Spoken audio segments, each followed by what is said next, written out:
Students, बात करेंगे आज हम प्रोजेक्टाइल मोशन की।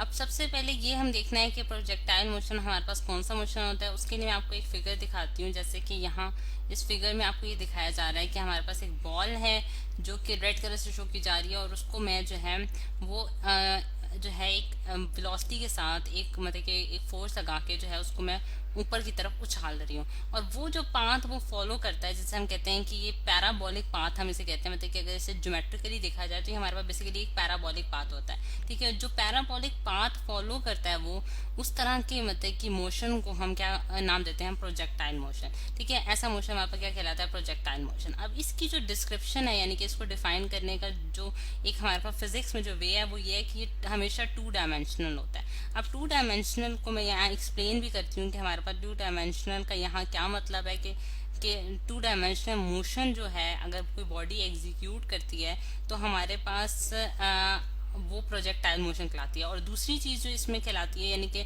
एक तो टू डायमेंशनल मोशन होनी चाहिए और दूसरी चीज होनी चाहिए कि under the action of a constant gravitational force, यानी कि under under the under the action of gravity. ठीक है, यानी कि ग्रेविटी की जो फोर्स है, यानी कि जो वो एक्सेलरेशन प्रोड्यूस करती है ग्रेविटी, जिससे हम ए से मतलब कि जी से भी आप कह सकते हैं जी इज इक्वल टू 9.8 मीटर्स पर सेकेंड स्क्वायर की जो एक्सेलरेशन प्रोड्यूस होती है ड्यू टू ग्रेविटी, उसके अंदर अगर रहते हुए मतलब कि ग्रेविटी, क्योंकि आप देखें स्टूडेंट, जिस तरह से यहाँ एक बॉल को जब मैं ऊपर की फेंकती हूँ उसका नीचे आने की जो वजह है, मेन वजह जो है वो हमारे पास क्या है, ग्रेविटी है। यानी कि ग्रेविटी की वजह से वो नीचे की तरफ अट्रैक्ट होती है, अर्थ के सेंटर की तरफ अट्रैक्ट होती है। और अगर वो मोशन जो है वो टू डायमेंशनल हो तो ऐसी मोशन जो है वो हमारे पास क्या कहलाती है, प्रोजेक्टाइल मोशन कहलाती है। अब अगर हम देखें स्टूडेंट्स कि हमारे पास प्रोजेक्टाइल मोशन में टू डायमेंशनल का क्या मतलब है। अब अगर हम यहाँ देख सकते हैं जैसा कि हमारे पास जो एक मतलब कि एक वेलोसिटी की जो डायरेक्शन है स्टूडेंट्स वो हॉरिजॉन्टल वे में है और दूसरी जो है वर्टिकल में है। अब इस चीज को बेहतर तरीके से जो है वो इस फिगर में ज्यादा बेहतर एक्सप्लेन किया जा रहा है कि जिस तरह से आपने इसके मिड पाथ से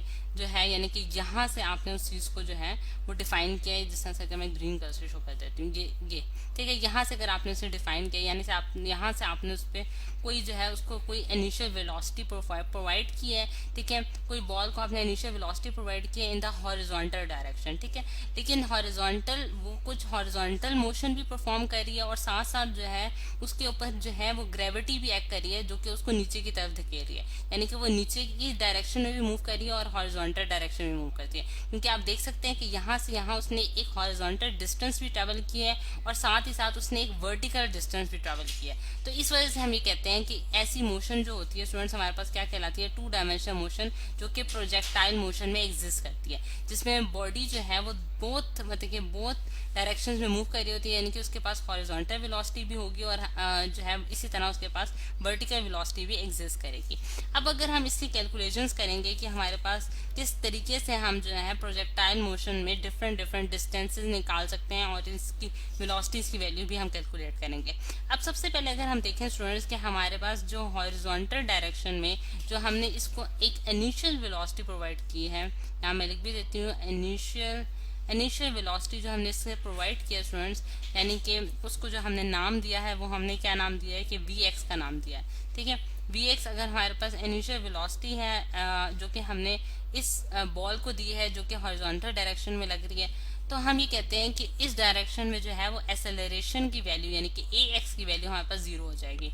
कोई एक्सेलरेशन प्रोड्यूस नहीं होगी इन द हॉरिजॉन्टल डायरेक्शन।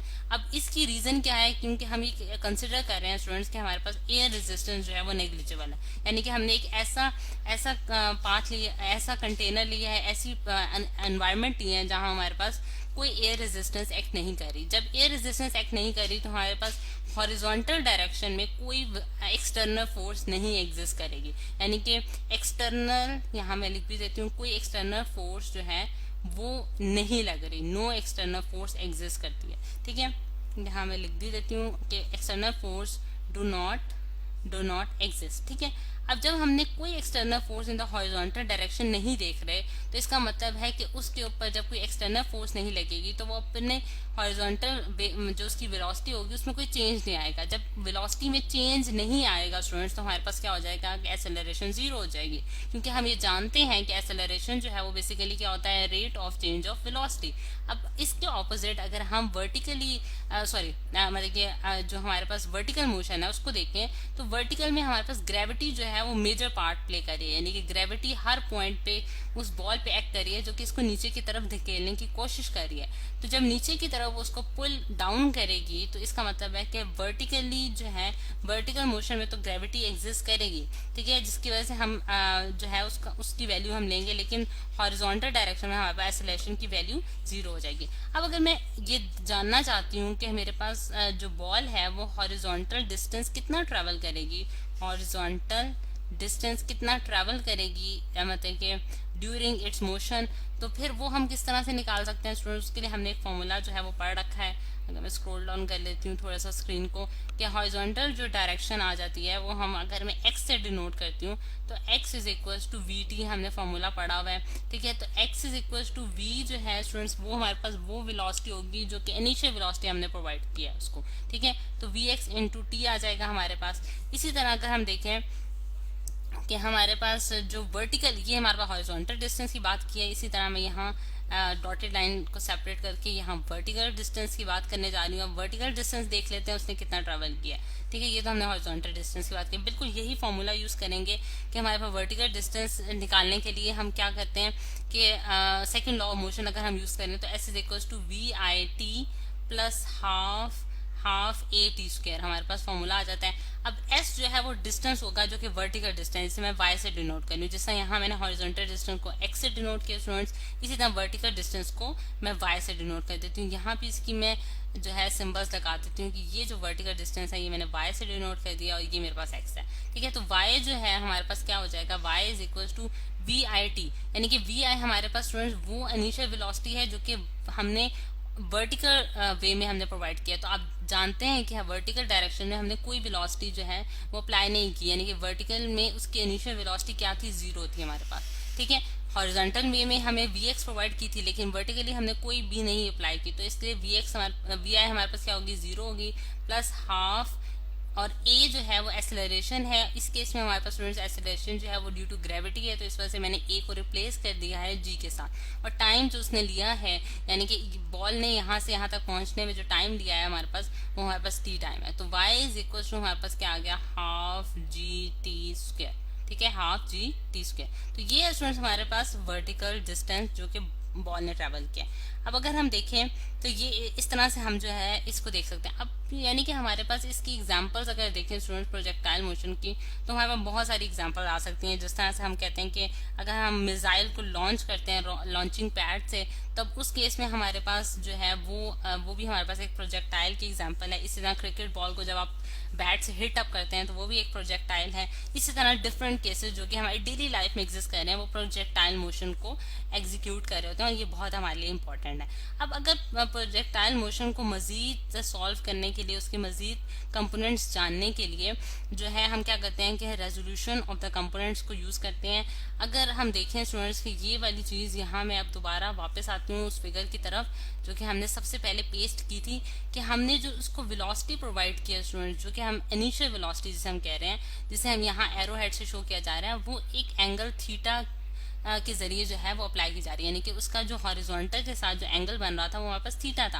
अब ये जो कंपोनेंट है वेलोसिटी का, यानी कि ये जो हमारे पास वेक्टर है वेलोसिटी, इसको अगर हम रिजॉल्व करें दो कंपोनेंट्स में, तो हम जानते हैं कि हमारे पास ये रिजॉल्व होकर हमारे पास जो दो कंपोनेंट, क्योंकि ये हमारे पास क्या है स्टूडेंट, बेसिकली इनिशियल वेलोसिटी है, यानी कि ये इधर अगर मैं लिखूं तो ये हमारे पास वी आई है, इनिशियल वेलोसिटी जो कि हमने प्रोवाइड किया। तो v i cos of theta जो है वो इसका हॉरिजॉन्टल कंपोनेंट आ जाएगा, और इसी तरह v i sine of theta जो है स्टूडेंट्स हमारे पास इसका वर्टिकल कंपोनेंट आ जाएगा, ठीक है। तो ये दो इसके कंपोनेंट्स हो गए हमारे।